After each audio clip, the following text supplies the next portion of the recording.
Ang bagong mukha ng kanyang asawa. Isang mag-asawa ang nagkaroon ng aksidente at malubhang napaso ang mukha ng asawang lalaki.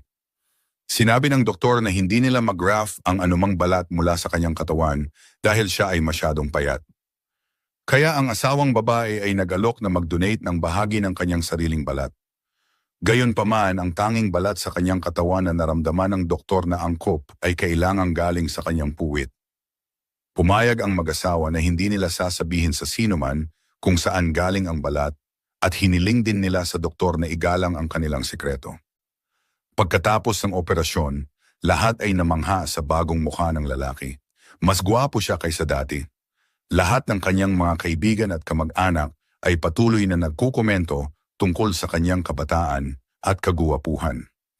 Isang araw nag-iisa siya kasama ang kanyang asawang babae at siya ay napuno ng emosyon sa sakripisyo ng kanyang asawa.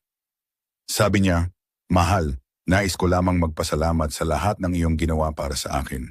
Paano ko kaya ibabalik ang kabutihan mo?" "Mahal ko," sagot niya. "Nakukuha ko na ang lahat ng pasasalamat na kailangan ko sa tuwing nakikita kong hinahalikan ka ng iyong ina sa pisngi.